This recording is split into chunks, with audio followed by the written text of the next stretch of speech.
I woke up that morning to the smell of something burning. It wasn't smoke. It was the coffee. And yet, standing there in my kitchen sunlight, stretching across the table, milk still cold in the glass, I remember thinking, something has already ended.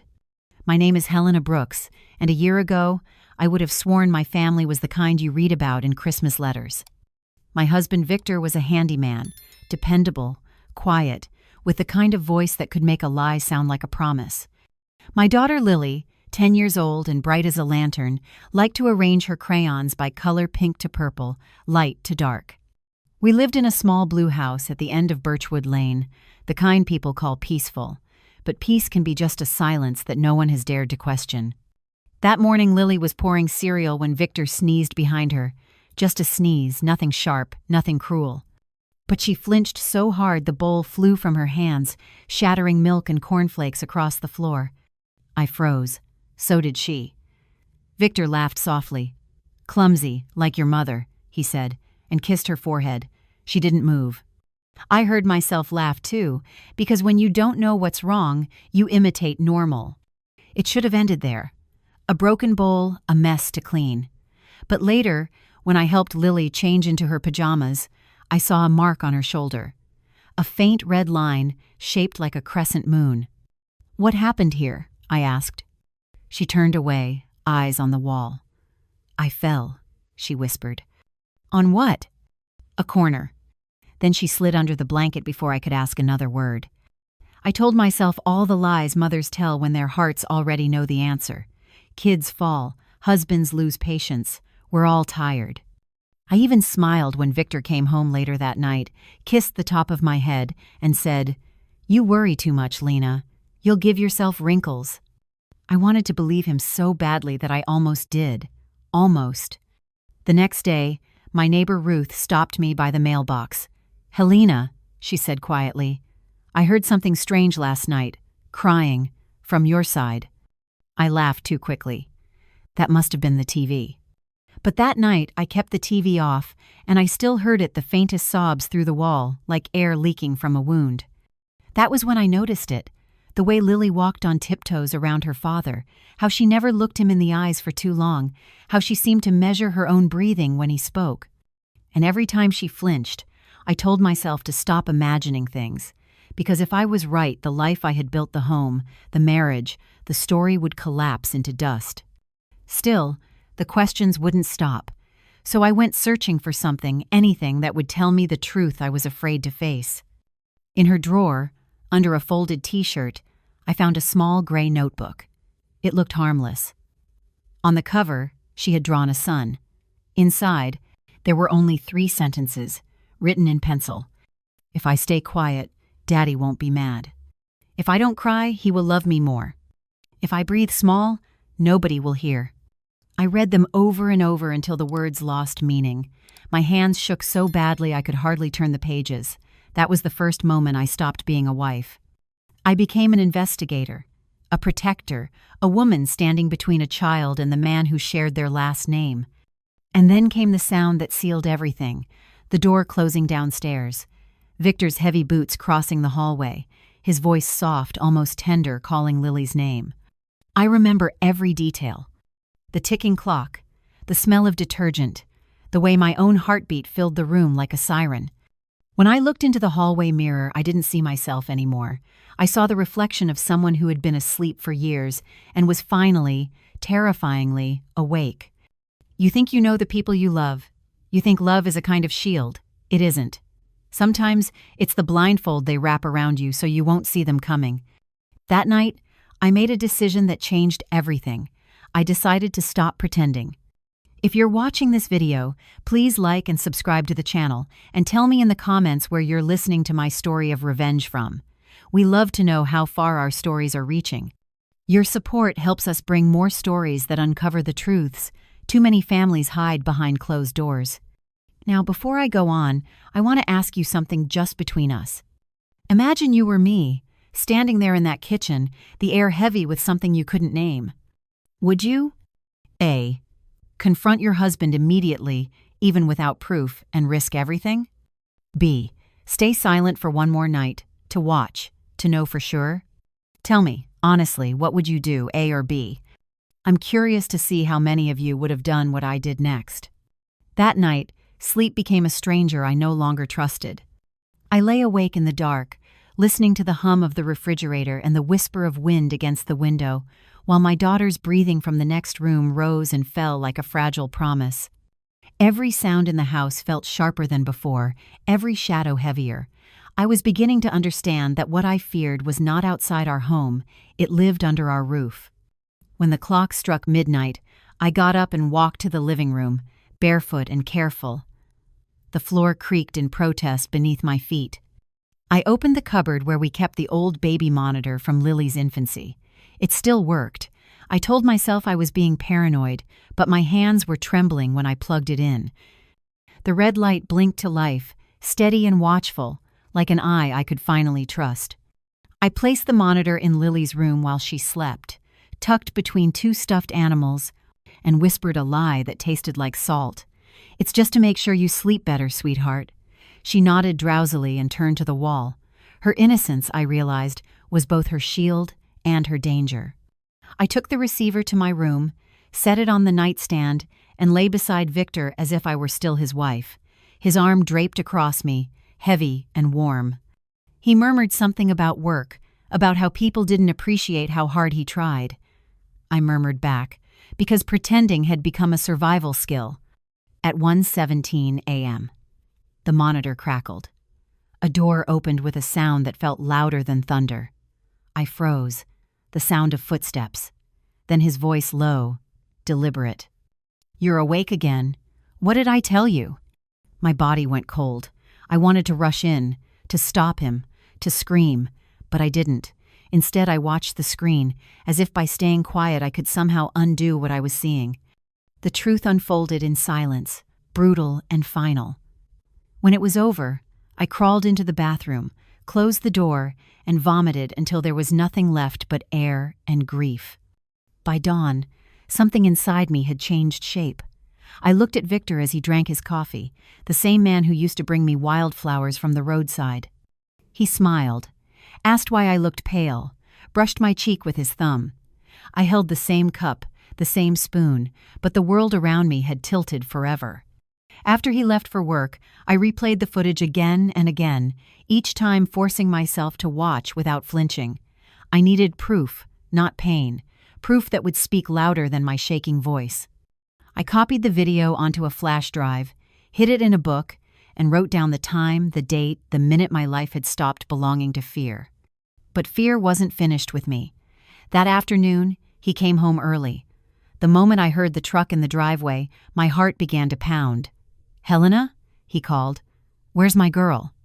I found Lily in the backyard, reading under the oak tree, her knees drawn up, her hair tangled in sunlight. "Pack a bag," I whispered. She looked at me, confused. "We're visiting Aunt Julia for a few days. Don't ask questions, just pack." She didn't argue. Maybe she heard the tremor in my voice. We drove through the rain with the windows cracked open, the sound of tires on wet asphalt drowning my thoughts. Every red light felt like a test, every passing car like a threat. When we reached Julia's house, she took one look at my face and said nothing, just opened her arms and let us in. In her kitchen, I showed her the footage. She didn't speak until it ended. Then she said softly, "We're calling the police." I shook my head. "Not yet. I need to understand what he'll do when he realizes we're gone. I need time to breathe." Julia reached for my hand. "You're not breathing, Helena. You're surviving." That night, while Lily slept on the couch, I sat at Julia's kitchen table and began making lists: police, lawyer, therapist, evidence. Each word looked like a door I had to walk through barefoot. I wrote down everything Victor had ever said when he thought I wasn't listening, every apology that sounded rehearsed, every bruise explained away by clumsiness. At 4:11 a.m., my phone buzzed. His message, "Where are you? Bring her home. We can fix this." I didn't reply. A minute later, "You'll be sorry." The next one, "You think they'll believe you?" I turned the phone off and set it face down on the table. Then I walked to Lily, brushed her hair back, and whispered a promise I wasn't sure I could keep. "He'll never touch you again." When dawn came, I called the police. Detective Alan Price answered. His voice was steady, almost gentle. "You did the right thing, Mrs. Brooks. Stay where you are. We'll send an officer to collect the evidence. Do not go back to that house." I thanked him and hung up, my fingers numb. Julia made coffee strong enough to peel paint. The steam curled like smoke from a fire that was still burning somewhere behind me. At 9, the officers arrived, 2 of them, one young and sharp-eyed, one older, carrying the quiet gravity of years spent seeing too much. I handed them the drive, the notebook, and the baby monitor. The younger one nodded. "We'll take it to the lab. This is going to help a lot of people, you know." I wanted to tell him I didn't care about a lot of people. I cared about one child, asleep on a couch, clutching a stuffed rabbit that smelled like lavender, but I couldn't find the words. "Instead," I said, "just make sure it never happens again." When they left, Julia said, "You did it." I shook my head. "No, I started it." That evening, as Lily and I watched the rain wash down the windows, she asked quietly, "Are we going home soon?" "Not yet," I said. "Our home has to learn how to be safe again." She nodded, though I don't think she understood. Then she leaned against me, small and warm, and whispered, "I'm not scared when you're near." I wanted to tell her I was still terrified that I didn't know what would come next, only that I would face it. But I stayed silent, because for the first time in months, she was smiling in her sleep. Outside, thunder rolled over the neighborhood like a warning, or maybe a promise. Inside, I felt something new begin to form beneath the fear, a thin, unsteady thread of resolve. I didn't know then that this was only the beginning of the war, or how far it would take us. I only knew one thing for certain. I had seen the truth. And once you've seen it, you can never go back to pretending it isn't there. That was the night the quiet house stopped holding its breath, and so did I. Morning came as if nothing had happened, yet the air itself felt altered heavier, charged, like the house was aware of its own guilt. Julia kept Lily busy with breakfast and cartoons, pretending this was just another ordinary day. But there was nothing ordinary left. Not in the way Lily jumped at the sound of the toaster, not in the way my hands shook when the phone rang, and certainly not in the silence that fell whenever someone said Victor's name. I had always thought that once you saw the truth, everything afterward would become clear. I was wrong. The truth is a maze, not a doorway. Knowing what Victor had done didn't make me free, it made me hunted. I spent that morning replaying every small moment I had dismissed as harmless. The way Lily froze when he entered a room, the bruises shaped too perfectly to be accidents. The way he once said, "You spoil her. She needs to learn obedience." I used to think it was just harsh parenting. Now I heard it for what it was, a rehearsal for cruelty. By noon, I called Detective Price again. He spoke with the calm efficiency of a man who has seen this pattern too many times. "Mrs. Brooks," he said, "we have the footage. We'll need you to come in to make a statement. But before that, I want you to prepare yourself. He'll try to flip this around. They usually do." "Flip it how?" I asked. "Claim you're unstable. Say you're overreacting. Maybe even hint you hurt the child yourself. They'll try to control the story the way they controlled you." His words struck like prophecy. When Julia drove me to the station that afternoon, the world outside the car window blurred. The rain had stopped, but the streets gleamed as if the town had been crying. Inside the station, everything smelled of coffee and disinfectant. They led me to a small interview room where a camera blinked red. I told my story, not just the last 48 hours, but the last 10 years. Every bruise I had overlooked, every apology that had felt like blackmail, every night Lily had slept with her door open just to hear my breathing.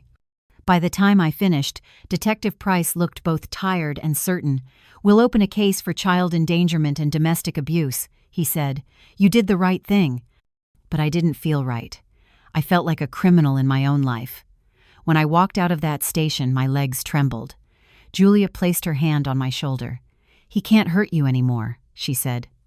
That was when my phone buzzed again. This time, it wasn't a message. It was a call. Victor's name flashed on the screen like a curse. I declined it, but seconds later, another message came through. "You think you can steal my daughter?" I stared at the words, each one a blade. Then almost immediately, another message followed. "You'll regret this." By evening, Julia's husband came home and quietly checked the locks, even though no one had asked him to.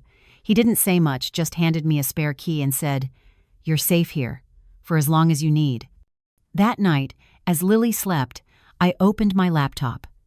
I needed to understand what came next: protective orders, custody, evidence, admissibility.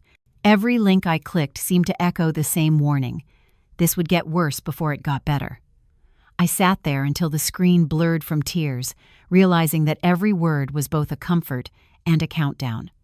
At 2 a.m, there was a knock at the door. I froze, listening. Julia went to the window and peered through the curtain. A car idled across the street, Victor's truck.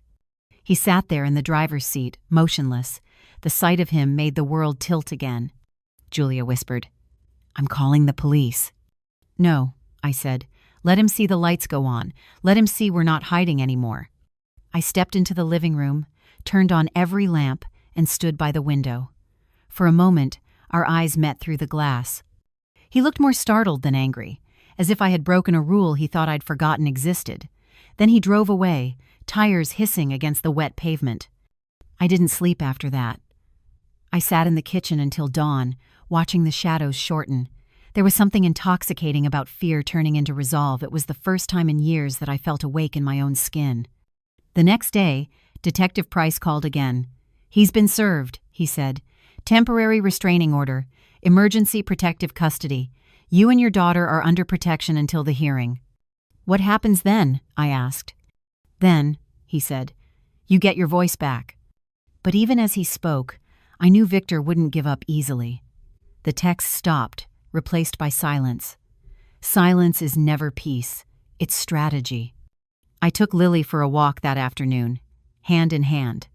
She seemed lighter somehow, humming under her breath. She looked up at me and said, "Mom, it's nice when no one's yelling." I swallowed hard and smiled. "Yes, sweetheart, it's very nice." When we returned, Julia handed me an envelope. "This came for you." The handwriting was Victor's, precise, careful. I opened it. Inside was a single line written in ink that had smudged slightly, as if pressed too hard. "You're making a mistake that will cost you everything." I folded the note and tucked it into my bag. "Then he'll learn what everything means," I said. That night, I opened the footage one last time, not to study it, but to remember why I couldn't turn back. The screen flickered, and there she was, my little girl, small and brave, trying not to cry.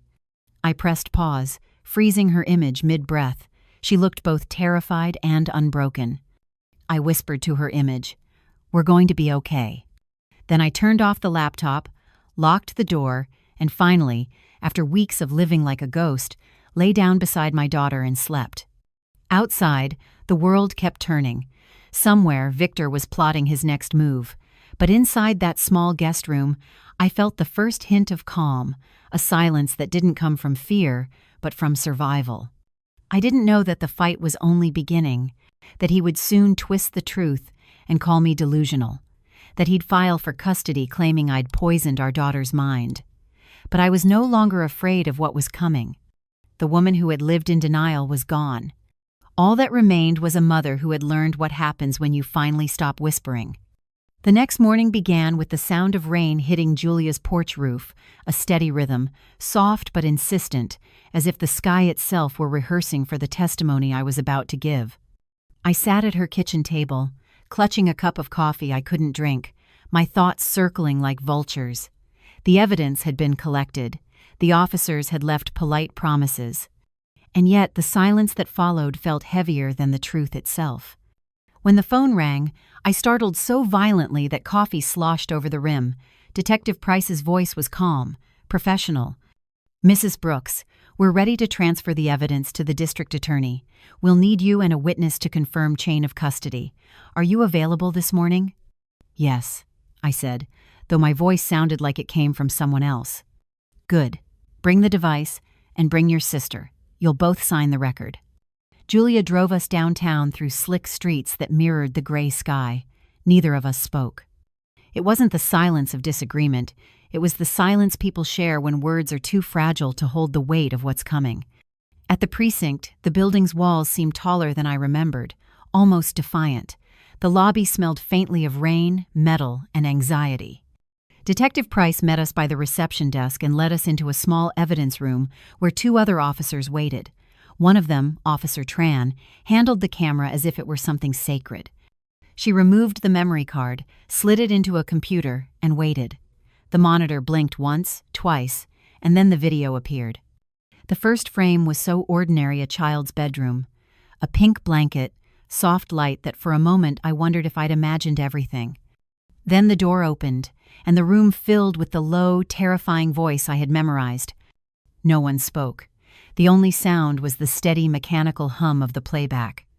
When the screen went dark again, Detective Price cleared his throat. "We'll make 3 copies," he said quietly. "One for the DA's office, one sealed for court, one for your attorney. I'll also issue a protection detail until the hearing." "Will they arrest him?" I asked. "Soon," he said, "but I want you to be prepared. He might try to get ahead of us. Men like him don't surrender control easily." He was right.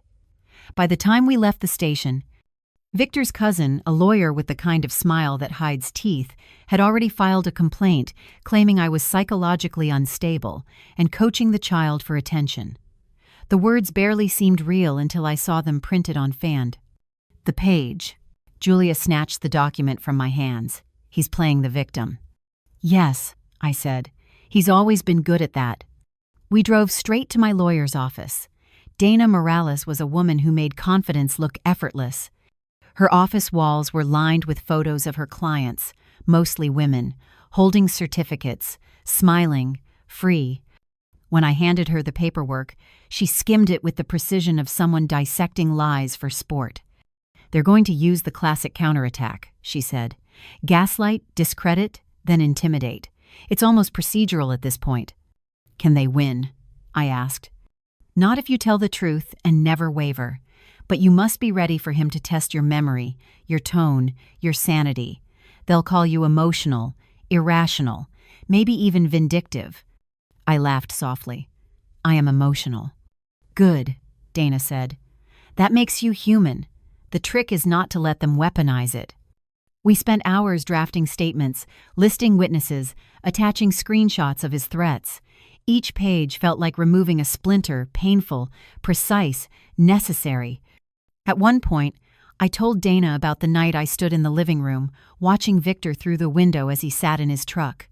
"He looked so calm," I said, "like he owned the rain." Dana leaned forward. "And what did you do?" "I turned on the lights." She smiled. "That's what you'll keep doing." When we finished, I left her office with a folder so thick it felt like a weapon. Outside, the clouds had begun to break apart, sunlight spilling through in cautious beams. I stood there, breathing in the wet air, realizing how long it had been since I'd felt something like hope. That evening, Julia cooked dinner, though neither of us could eat much. Lily watched a cartoon in the next room, her laughter sounding foreign, almost too bright for this new world we inhabited. I was grateful for it anyway. After Lily went to bed, I sat with Julia on the porch. She handed me a small flash drive. "Back up," she said, "in case anything happens to the others." "You're starting to sound like me," I said, smiling faintly. "Maybe I should," she replied. "You've learned how to survive." But surviving was a strange kind of victory. Even as I sat there surrounded by safety, I couldn't stop thinking about what the next days would bring. The court dates, the accusations, the faces that would look at me and wonder whether I was lying. And beneath it all, I could still hear his voice from that night, low and poisonous. "You'll regret this." When the phone rang again, I almost didn't answer. But it wasn't Victor this time. It was Detective Price. "They've issued the warrant," he said. "We'll pick him up tonight. You don't need to come in. Just breathe." I thanked him and hung up, though breathing was the hardest thing in the world. Hours later, as the city slept, my phone buzzed once more. A message from an unknown number. "You think this ends in court?" I stared at it until the words blurred. Then I deleted it. I knew better now than to feed fear. When morning came, the world felt slightly rearranged, the air lighter, the ground firmer. The news confirmed what Detective Price had promised. Victor Brooks arrested on suspicion of domestic abuse and child endangerment. Bail denied pending hearing. Julia hugged me so tightly I thought I'd break. "It's over," she said. But I knew it wasn't. Men like Victor don't vanish in handcuffs, they linger in the corners of memory, in the creak of a floorboard, in the reflex of a child's flinch. What ended that morning was not the danger, but the silence. I looked at Lily, still asleep, her small hand curled around the stuffed rabbit she'd carried through every storm. For the first time in months, her breathing was deep and even. I whispered into the quiet room, "We're safe now, baby." And though part of me doubted it, another part, a stronger part, finally believed. Outside, the rain had stopped. The house no longer felt haunted. The light, pale and steady, touched the walls like forgiveness. The morning of the hearing arrived like a storm disguised as a sunrise. I had barely slept. The walls of Julia's guest room seemed to pulse with every heartbeat, and every heartbeat whispered the same question: what if they don't believe me? The truth felt solid in my hands, but I knew from experience how quickly men like Victor could turn truth into fog. Julia made coffee and tried to smile. "You're stronger than he is," she said. "Strength doesn't win court cases," I whispered. "Evidence does." She placed her hand on mine. "You have both." When we arrived at the courthouse, the building looked like a cathedral built for the worship of judgment. I could feel the weight of its history, the thousands of lives measured, divided, and branded within its walls. My lawyer, Dana, met us at the steps. She looked immaculate, her hair pulled tight, her suit uncreased, her confidence a kind of armor I envied. "Whatever happens inside," she said, "you speak the truth and nothing else. Let him unravel himself." Inside, the air was cold and dry, like a hospital. The sound of shoes against marble echoed in long, merciless waves. We passed the security gate and I saw him, Victor. He stood near the hallway with his cousin, the lawyer who had drafted lies to protect him. His face was calm, too calm, like someone playing a role they had rehearsed for years. "Don't look at him," Dana murmured, guiding me toward the bench. But I couldn't help it. His eyes found mine, and there it was again, the quiet threat, the unspoken promise that this wasn't over. He tilted his head slightly, almost smiling. It was the same expression he used to wear before every apology, before every denial, before every bruise that wasn't supposed to happen. The bailiff called our case, Brooks versus Brooks. The name itself felt like a wound. When the judge entered, everyone rose. She was a woman in her late 50s, calm but not detached, her gaze sharp as a blade dulled only by mercy. "We are here today for a temporary custody and protective order hearing," she said. "Counsel, please proceed." Victor's cousin went first. He spoke in the slow, deliberate tone of men who have never had to fear being interrupted. "Your Honor," he began, "my client is a devoted father. The accusations against him are not only exaggerated, they are orchestrated. Mrs. Brooks has a history of emotional instability. We have documentation suggesting paranoia, delusional thinking, and an obsessive desire to alienate the child from her father." He handed the judge a file thick with fabricated evaluations. Dana didn't even glance at it. "Anything else?" the judge asked. He smiled faintly. "Only that my client seeks reconciliation, not retribution. He wishes to heal his family, not destroy it." The words almost made me laugh. Victor's version of healing had always required someone else's pain. Then it was our turn. Dana rose, calm and certain. "Your Honor," she said, "what you will see today is not exaggeration, it is evidence, and it speaks for itself." She motioned to the bailiff, who dimmed the lights. The monitor flickered to life. For a moment, the courtroom was silent, expectant. Then the footage began. Lily's room appeared, bathed in soft lamplight. The door opened. The voice that followed filled the room like poison. The belt cracked once loud, undeniable. Someone gasped in the back row. I couldn't breathe. I stared at my hands, clenched so tightly the nails cut crescents into my palms. When the video ended, the silence was deafening. The judge leaned forward. "Counsel for the defense," she said evenly. "Do you wish to cross-examine the evidence?" Victor's cousin cleared his throat. We question the authenticity of the recording. There is no proof it wasn't doctored. The judge raised a hand. Officer testimony has already confirmed the chain of custody. Sit down, counsel. He obeyed. Victor shifted in his seat, his mask slipping for the first time. He turned toward me, his lips parting as if to speak, but nothing came out.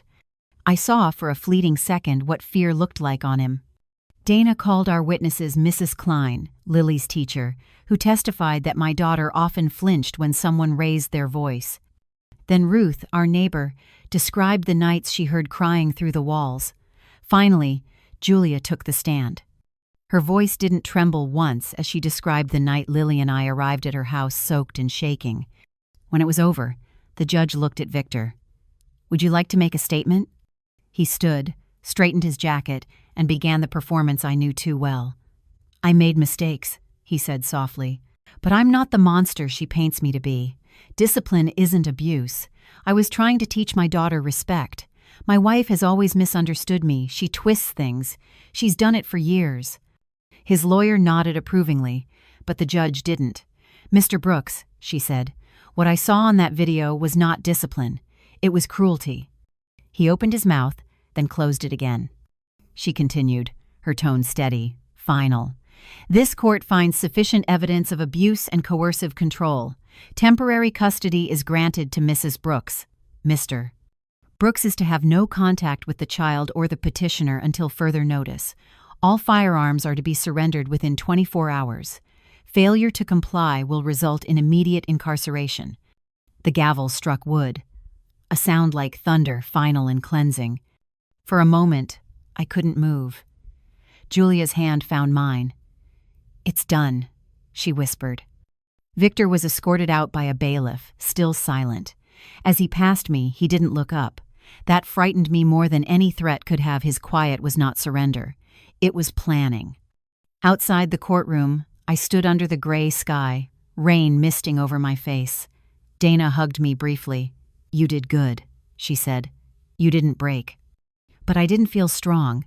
I felt hollow, like something essential had been carved out to make room for survival. Reporters stood near the steps, but no one recognized me. To them, I was just another woman walking away from another courthouse.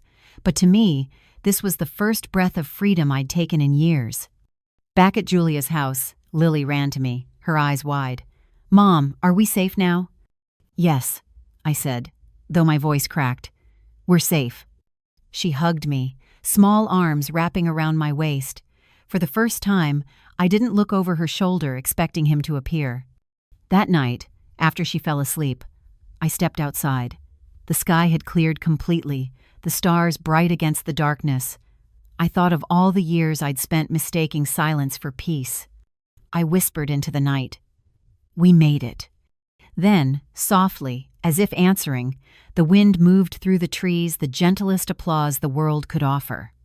The days that followed the hearing passed in a strange haze, suspended between victory and unease. On paper, I had won custody, protection, recognition. Yet inside, I couldn't shake the sense that it wasn't finished, that justice was something far more fragile than the papers I carried in my purse. The court had stripped Victor of visitation rights, but I knew him. He didn't understand defeat. He understood strategy. 3 mornings later, Julia found me standing at her window, coffee growing cold in my hands. "You haven't slept again," she said. "How do you sleep?" I whispered, "knowing someone out there hates you for surviving?" She didn't answer. Some questions are only meant to be spoken aloud so you don't drown in them. I tried to rebuild some rhythm of normal life. I cooked pancakes for Lily. I watered Julia's plants. I made lists, bank accounts to close, locks to change, schools to contact. Every task was small, mechanical, designed to remind me that my world could still move forward. But by nightfall, I'd catch myself waiting for headlights to pull into the driveway, for a knock at the door, for the shape of him returning in the dark. One evening, as I was folding laundry, my phone buzzed. A number I didn't recognize. I hesitated, then answered. The voice on the other end was male, unfamiliar, polite. "Mrs. Brooks. This is Dr. Hayes from the Crawford Psychological Institute. We've received a referral for your evaluation tomorrow morning. 10 a.m. "I didn't schedule any evaluation," I said. "It's court-ordered, ma'am." My breath caught. "By whom?" There was a pause. "By counsel representing Mr. Brooks." I hung up without another word and called Dana immediately. She answered on the first ring. "He's playing his next card," she said, before I could even explain. "He wants to create the illusion of doubt before the criminal case begins. Don't worry, we'll challenge it." But I did worry. The thought of sitting in some stranger's office while my sanity was dissected felt unbearable. I had spent years being told that my reactions were the problem, that my fear was exaggeration. Now he wanted to make that official. The next morning, I accompanied Dana to the courthouse. She filed a motion to contest the evaluation, presenting 2 letters from independent therapists confirming that I was mentally fit, consistent, and capable of care. "Let him underestimate you," she said as we left. "He doesn't realize that every lie he tells makes you more credible." Still, I could feel the tremor of uncertainty beneath my ribs. That night, I found Lily awake, sitting cross-legged on the bed with her stuffed rabbit in her lap. "Mom," she whispered, "what happens if he comes back?" "He can't," I said, smoothing her hair. "But what if he does anyway?" I paused. "Then we call people whose job it is to make sure he doesn't hurt anyone again." She nodded slowly. "Do you think they'll believe us this time?" The question hit harder than I expected. Even a child understood how easily truth could be doubted. The next day brought another message, this one, an email forwarded by Dana. Attached was a new filing from Victor's cousin, a formal motion claiming I had fabricated evidence, citing irregularities in the footage and inconsistencies in Mrs. Brooks' recollection.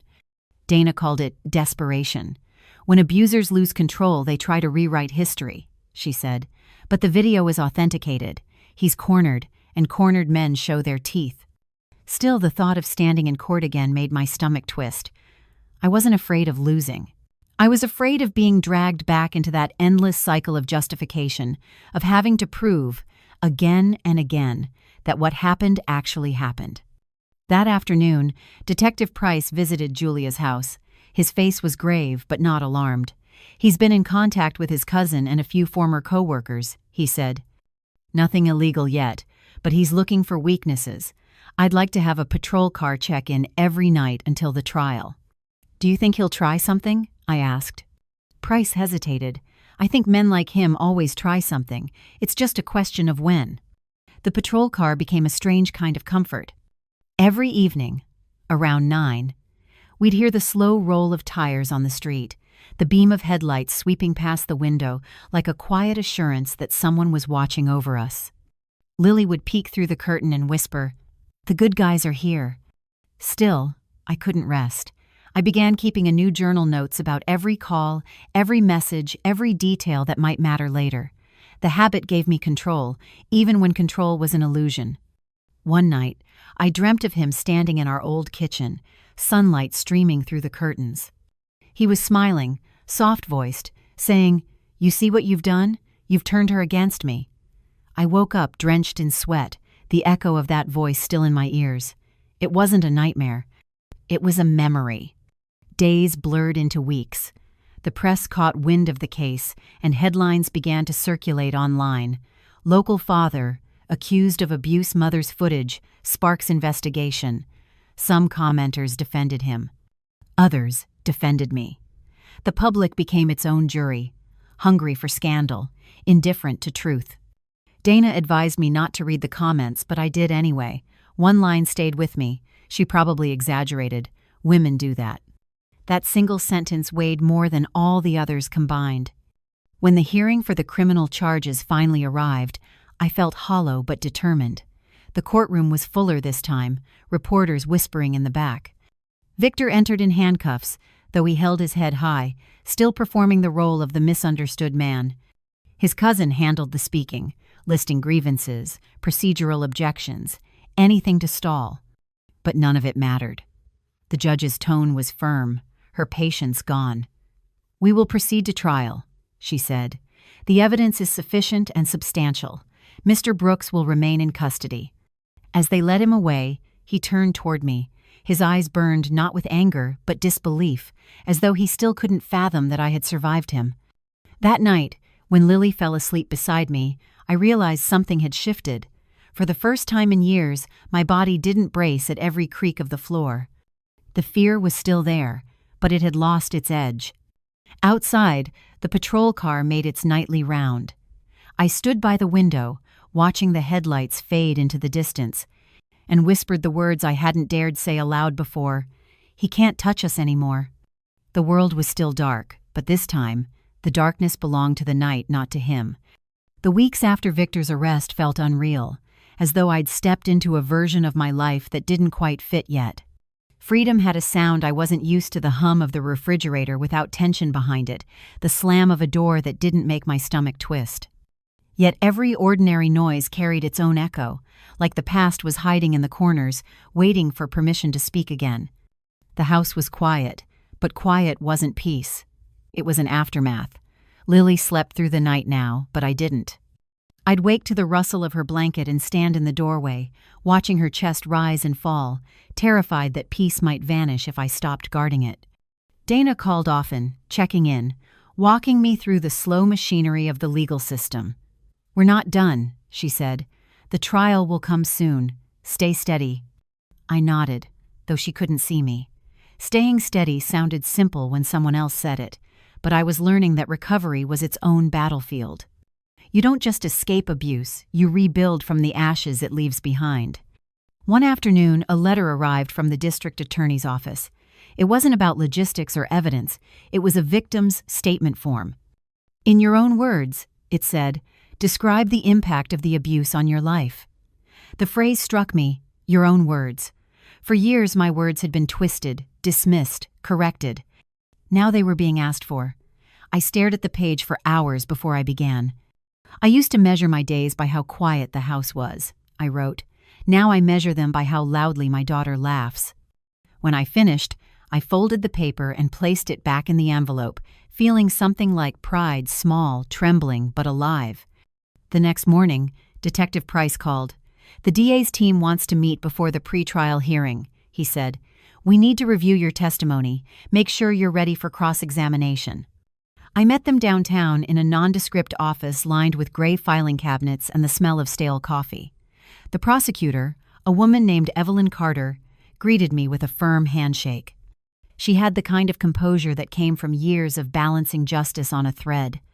"We'll go over your testimony," she said, "and we'll discuss how the defense might approach you." "How they'll try to break me," I said.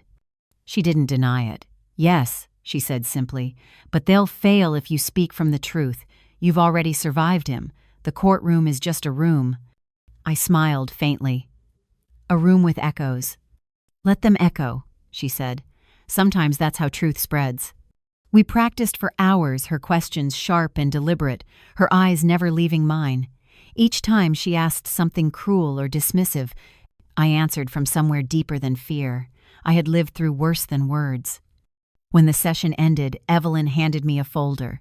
"Inside are the affidavits from the officers, the teachers, the neighbor," she said. "Everything corroborates your account. You're not alone in this." I thanked her, and for the first time, I believed it. That night, Julia found me sitting in the kitchen, rereading the affidavits by lamplight. "You're still fighting even when the war is won," she said gently. "Because wars don't end with verdicts," I said. "They end when you stop remembering them." She sat beside me, silent. Some truths don't need replies. 2 days later, the hearing began. The courtroom was smaller this time, quieter. The reporters had moved on to newer scandals, and I was grateful. Dana sat beside me, steady as stone. Victor's cousin spoke first, arguing again that the evidence was contextually misleading, that the recordings lacked emotional nuance. When it was my turn, I stood and took the oath. My voice didn't shake this time. I spoke about the nights I'd heard Lily cry through the wall, about the notebook where she wrote, "If I stay quiet, he'll love me more." I spoke about fear, how it becomes part of you, how it rewires your body until silence feels safer than air. Victor didn't look at me while I spoke. He stared at the table, jaw tight, fingers drumming against the wood, but I saw the faint tremor in his hand when the prosecutor replayed the footage. The courtroom lights dimmed, and for 90 seconds, the truth filled every corner of the room. When the lights came back, no one moved. Evelyn ended with a single sentence: "Justice is not vengeance, it is clarity." The judge's decision came quickly. The charges would proceed to full trial. Victor would remain in custody without bail. Outside the courthouse, a light drizzle had begun to fall. Dana hugged me briefly, professional but warm. "He's running out of lies," she said. "Hold steady." As I walked toward the car, I caught my reflection in a puddle, tired, older, but different. There was something in my eyes I hadn't seen in years: certainty. That night, I tucked Lily into bed and sat beside her until she fell asleep. The house was quiet, but this time the quiet wasn't hollow. It was full of breath, of healing, of life returning by inches. I went to my desk and opened a fresh notebook. On the first page I wrote, "The worst part of abuse is not what it does to you, it's what it teaches you to ignore." Then I wrote a second line, "I will never ignore again." I didn't know how long the trial would last, or how deep his defense would dig, but I no longer cared. He could challenge my words, but not the truth they carried. When I finally turned off the light, the darkness didn't feel threatening anymore. It felt earned, like rest, the kind of darkness you step into after a long day, not to hide, but to begin again. The trial began on a cold morning in late November. The air outside the courthouse carried the sharp bite of winter, the kind that seeps through gloves and reminds you that no matter how far you've come, the world can still sting. I arrived early with Dana and Evelyn, clutching a folder of notes that I barely needed. The facts were burned into me. They weren't just evidence, they were scars. The courtroom was fuller than before. Journalists filled the back rows, their cameras lowered but ready. I could feel their curiosity pressing against the walls, a silent hunger for drama. None of them knew how much the real story had already cost. When they brought Victor in, he looked thinner but still carried that same quiet arrogance, like a man certain he could bend reality to his will one more time. He glanced at me briefly, his expression unreadable. Then he smiled small, calculated, a performance for the world that had once believed him. The prosecutor's opening statement was calm, precise. "This case," Evelyn said, "is about power and its abuse. It is about how love was used as a weapon and how silence was demanded as tribute." The defendant, Victor Brooks, inflicted years of physical and psychological harm on his wife and daughter. What you will hear and see in this courtroom is not a story of conflict, it is a record of cruelty. Then it began. The witnesses, the documents, the recordings, all laid out like a long, slow autopsy of my marriage. Each piece of evidence felt like a piece of me, dissected under fluorescent lights. I had thought I was ready for this, but hearing it spoken aloud, the 911 calls, the medical reports, the trembling voice of my daughter's recorded statements made me grip the table to keep from shaking. When my turn came, I walked to the stand as if crossing a frozen lake, aware that any misstep might send me crashing back into the depths I'd fought so hard to escape. Dana nodded once, reassuringly. Evelyn's voice softened as she began, "Mrs. Brooks, can you tell the court in your own words what life was like inside your home?" There was no script for truth. I spoke slowly, carefully, not to dramatize but to survive the telling. I spoke of mornings that began with silence and ended with apologies that weren't mine to give. I spoke of the fear that never left, of the bruises that faded but never disappeared from memory. I described the way Lily used to hold her breath when footsteps approached, how she'd sleep with her shoes on in case we had to run. At some point, my voice faltered. The judge allowed a recess. Outside the courtroom, I leaned against the wall, hands trembling. Julia was there. She didn't speak, she just wrapped her arms around me. The warmth of her embrace was enough to remind me that this wasn't the same as before. I wasn't alone this time. When court resumed, it was Victor's turn to speak. He rose from his seat, adjusted his tie, and looked at the jury with that same deceptive calm that had once fooled friends, neighbors, even me. "I'm not perfect," he began, "but I'm not the monster they describe. My wife is angry, she's hurt, she's rewriting our past to punish me. Yes," I raised my voice. but I never raised my hand without reason," she exaggerates. "They both do." He gestured toward me, and then toward the empty chair where Lily's recorded testimony had stood in for her presence. The words burned through me, without reason. That was always his language control disguised as logic. Evelyn stood. "Mr. Brooks, are these your words?" She played an audio clip. His voice filled the room. "If you tell anyone, I'll make sure no one believes you." The mask slipped. His expression hardened, and for the first time, the jury saw what I had lived with for years, the flash of fury behind the charm. When it ended, the room was still. The only sound was the hum of the heating vent. Evelyn looked at the judge. The prosecution rests. The deliberation took hours, though it felt like years compressed into silence. Dana and I waited in the hallway. I watched the clock's second hand circle endlessly, each tick another echo of the past. Julia sat across from me, hands folded, eyes closed as if praying. Finally, the bailiff called us back in. The jury filed into their seats, their faces solemn, unreadable. My heart pounded so hard I could barely hear the foreman's voice when he stood.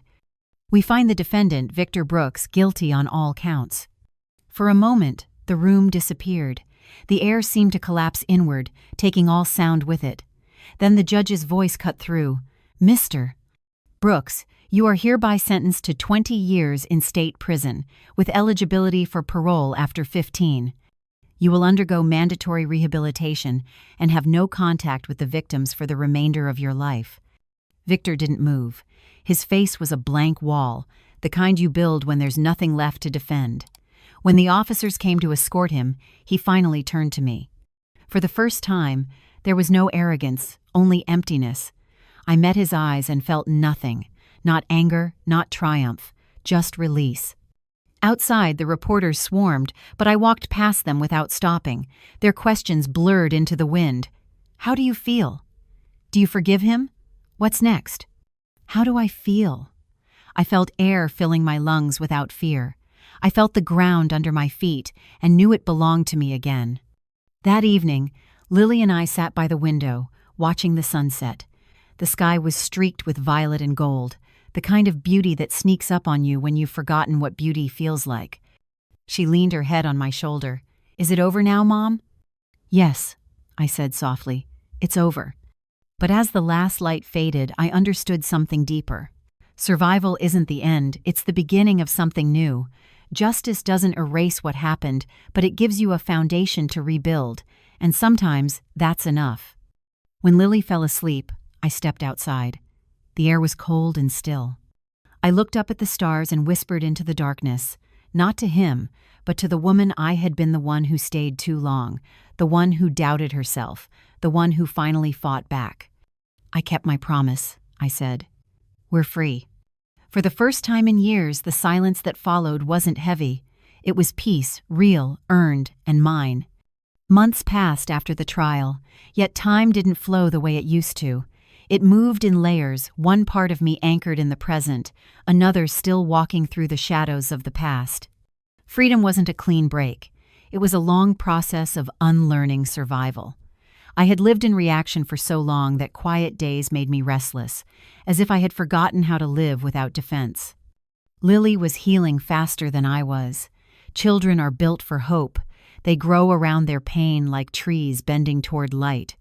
Her laughter began returning in fragments, unexpected, bright, and sharp enough to make me cry the first time I heard it. She started art therapy twice a week, and every time I picked her up, she would hold up her drawings like declarations of victory. "This one's called No More Monsters," she told me once, showing a picture of a little girl standing in the sunlight. For me, healing was slower, quieter. I began seeing Dr. Keller, a trauma counselor recommended by Evelyn. The first time I sat in her office, I couldn't speak for almost 10 minutes. She didn't push. She just sat there, patient, waiting. Finally, I said, "I don't know how to be anything but careful." She nodded. "That's what happens when you've been punished for existing. But careful isn't who you are, it's what you had to be." That sentence stayed with me for weeks. I started volunteering at a local shelter that supported women leaving abusive homes. I told myself it was a way to fill time, but really, it was something deeper, a need to turn my pain into something that mattered. The first woman I met was named Teresa. She had a split lip, a hollow stare, and a way of apologizing for taking up space. I recognized myself in her. We didn't talk about our stories at first. We just folded laundry together in silence. But after a few visits, she looked up and whispered, "How did you do it? How did you get out?" I stopped believing I couldn't, I said. It wasn't the perfect answer, but it was honest. In early spring, Julia convinced me to join her at a community event, a fundraiser for the shelter. At first, I hesitated. Crowds still made me uneasy. But she smiled and said, "You don't have to speak. Just be there. People need to see what survival looks like." That night, the hall was filled with music, laughter, and the low hum of conversation. There were candles on every table and photos of families who had rebuilt their lives.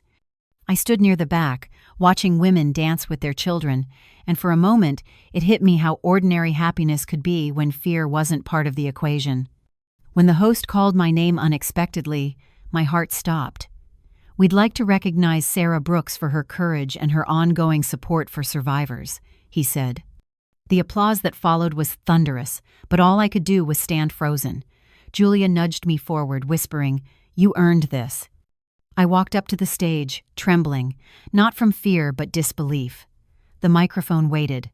I didn't plan to speak, but the words came anyway. "There was a time I thought silence was safety," I began. But silence only ever protected the person who hurt us. I'm standing here because someone told me I wasn't crazy, because someone believed me, and now I want every woman in this room to know you are not alone. You are not what they said you were. You are still here, and that means everything. The applause that followed didn't feel like noise. It felt like exhale, like release. Afterward, several women approached me, some with tears, others with cautious smiles. One of them, an older woman with silver hair, took my hand and said, "I thought I was too old to start again, but maybe I was wrong." I squeezed her hand. "It's never too late to come home to yourself." When the event ended, I stepped outside. The air was cool and filled with the scent of blooming lilacs. Julia joined me, her eyes glistening. "You did good," she said. "I just spoke," I replied. "No," she said softly. "You gave people a map. Life after trauma isn't about forgetting, it's about building something worth remembering." I began teaching part-time at a local library, hosting weekly writing workshops for survivors. Each session was different. Some women wrote letters they'd never send. Others wrote stories where they gave their pain a name. I wrote alongside them, not as a teacher, but as another woman trying to make sense of what she'd lived through. One afternoon, Lily came to visit the library. She watched us write for a while, then whispered, "Mom, can I write too?" I handed her a pen and paper. When she was done, she showed me her work. In shaky handwriting, she had written, "I used to be scared all the time. But now, I'm not scared, because Mom made the monsters go away." I couldn't speak. I just held her close. In that moment, I realized healing wasn't about undoing the past, it was about making sure it couldn't define the future. Later that week, I received a letter from Evelyn. Inside was a short note. "The DA's office is starting a community outreach initiative for survivors. They need people like you to help lead it." I sat at the kitchen table, reading the words over and over. For the first time, the idea of stepping fully back into the world didn't terrify me. It felt right. That night, I walked through the house after Lily had gone to bed. The moonlight poured through the windows, silver and soft, touching the walls that had once felt like a cage. I paused in front of the mirror and studied my reflection. There were lines around my eyes that hadn't been there before, but they weren't marks of age, they were proof of endurance. Proof of having lived and survived and begun again. Before turning in, I wrote one final entry in my journal. Today, I saw the woman I used to be. She was tired, but she was brave. I hope she knows she saved us both. Then I closed the notebook, turned off the light, and let the quiet settle not as something to fear, but as something I had finally earned. The night no longer belonged to him, it belonged to me. A full year has passed since the trial, though sometimes it feels like it happened to another woman entirely. I still live in the same house, but it has become something new, a place that no longer echoes with fear. The walls don't hold secrets anymore, they hold stories. The air smells of paint and lemon polish instead of smoke and dread. I planted lilacs in the front yard last spring, and now they bloom wild and fragrant, a reminder that beauty can root itself even in soil once poisoned by pain. Lily has grown taller, surer. She laughs without looking over her shoulder now. Some nights, she sleeps with her door open, unafraid of the hallway. I still pause there before bed, not to check for danger, but to marvel at the ordinary miracle of peace. I've started working with the district's advocacy program Evelyn invited me to join. Twice a week, I meet with women who are just beginning their fight, some still trembling, some angry, some numb. I don't give them advice, I give them truth. I tell them that justice doesn't erase what happened, but it can stop the bleeding. I tell them that healing isn't a straight line, and forgiveness isn't required to be free. Sometimes, I see the flicker of recognition in their eyes, the same one I had when someone finally believed me. One afternoon, after a meeting, I found a letter in my mailbox. No return address. The handwriting was unmistakable Victor's. My hands trembled as I unfolded it. Inside, only a few sentences. I hope you can forgive me someday.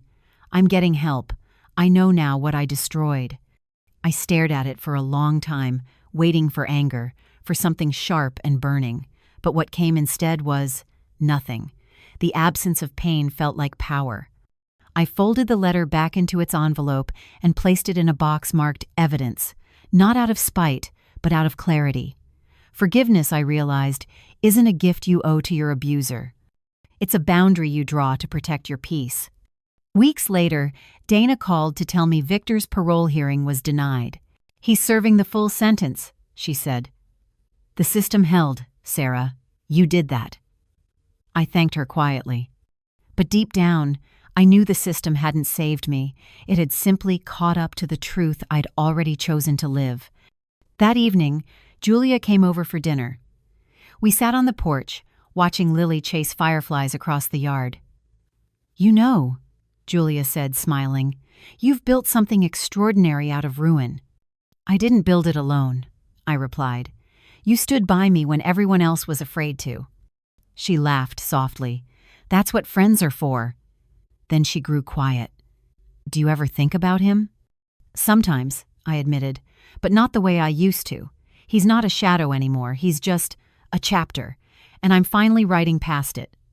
Later that night, after Julia left, I sat at my desk and opened my journal, the same one I had started after the verdict.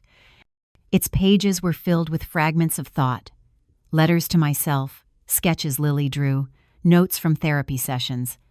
At the top of the newest page, I wrote, "Closure isn't an ending, it's the ability to start again without fear that the past will follow." As I wrote, I remembered something Dr. Keller once told me. You'll know you're healing when you stop needing justice to feel whole. At the time, I didn't understand it. Now, I do. Justice was the beginning, not the finish line. Healing was learning how to live again, to laugh without caution, to trust without apology. In May, the shelter where I volunteer hosted a memorial for victims who didn't survive. They asked me to speak. I hesitated at first. How could I stand before strangers and summarize what pain had done and what hope had rebuilt? But when I arrived, the sight of those candles, hundreds of small flames flickering against the dusk, gave me strength. I spoke from the heart, without notes. Every one of us has known silence, I said. Some of us because we were forced into it, others because we thought it was safer. But silence is a thief. It takes our stories and buries them alive. Tonight, these lights remind us that even when voices are stolen, truth doesn't die. It waits for someone brave enough to speak it again. When I stepped down, a woman in her 60s hugged me tightly. "I left last month," she whispered. "Because of your story." I finally left. That was the moment I understood what legacy meant, not money, not reputation, but impact. My pain had become someone else's permission to survive. That night, I walked home beneath a sky full of stars. The town was quiet, the streets damp with recent rain. I could smell lilac and asphalt, hear the distant hum of traffic, ordinary sounds. Precious, because they were mine again. Back home, I tucked Lily into bed. She stirred and mumbled, "Mom, promise me something." "What, sweetheart?" "Promise you'll never stop helping people." "I promise," I said, "but only if you promise to keep dreaming big." She smiled, half asleep. "Deal." I kissed her forehead and went to the living room. On the coffee table lay a small notebook labeled The Quiet House, the blog I had started months earlier to share my story. I had only planned one entry, but letters poured in from women across the country. Teachers, nurses, grandmothers, young mothers all writing, "Thank you for telling the truth." I opened a new post and began typing. Once, I thought survival meant staying invisible. Now I know survival means being seen. To every woman reading this, you are stronger than the silence that tried to break you. Before bed, I stood at the window one last time. The moonlight bathed the garden in silver. For years I had measured time by the weight of fear. Now I measured it by growth, the blooming of flowers, the sound of Lily's laughter, the steady beat of my own calm heart. Some wounds don't close completely, but that's all right. They remind you of what you've overcome. They teach you where your boundaries begin. Tomorrow, I'll return to the shelter, to the women who are just beginning. I'll listen, hold space, and remind them that endings can become beginnings if you choose to stand back up. And maybe, someday, when someone asks how I survived, I'll say, by refusing to be silent, by choosing to live louder than my pain. Because the truth isn't just what saved me, it's what keeps me free. When I look back on everything, the fear, the silence, the courtroom, and the long nights of rebuilding, I no longer see a story about pain. I see a story about awakening. What once began as survival slowly became transformation. The woman who once flinched at every sound now opens her door to the world without fear. The child who once cried in the dark now paints in the sunlight. And the home that once held terror now holds laughter, warmth, and music. Healing didn't come from forgetting. It came from reclaiming what was stolen, the right to speak, to breathe freely, to live without apology. Justice, as I learned, isn't only about punishment. It's about restoration, the quiet rebuilding of trust in yourself and in life. For a long time, I believed freedom would arrive the day the verdict was read. But real freedom came the day I realized I could wake up and decide who I wanted to be, without fear of permission. That's what survival truly means, not just living after tragedy, but living beyond it. The most powerful change wasn't in my circumstances, it was in my understanding. Pain didn't make me weaker, it revealed the depth of my endurance. It showed me that even the smallest acts of courage, getting out of bed, making a phone call, asking for help, can become revolutions when you've lived in silence too long, and it reminded me that no one heals alone. Every helping hand, every kind word, every person who listened became part of the light that led me out of the dark. If there's one lesson I want you to take from this story, it's this: your story matters. Speaking up isn't weakness, it's the first step toward reclaiming your life. The road may be long, but the destination is worth every step. You are not defined by what broke you. You are defined by the fact that you chose to rise. In every life, there will be moments when silence feels safer than truth, but silence only serves those who wish to control you. The moment you decide to speak, to seek help, or even to believe that change is possible, you begin to rewrite your story. Apply this lesson in your own life by paying attention to the quiet places where fear hides in relationships, in workplaces, even in how you talk to yourself. Replace fear with honesty, replace shame with compassion, and you will find the kind of strength that lasts. Now, I'd love to hear from you. Do you believe that forgiveness is necessary for healing, or can peace exist without it? Share your thoughts in the comments. I truly want to know how you see it, and maybe your answer will help someone else who's still finding their way. And if this story moved you or made you reflect on your own strength, please like this video and subscribe to the channel. Your support gives us the motivation to keep creating stories that remind us that it's never too late to reclaim your voice and your life.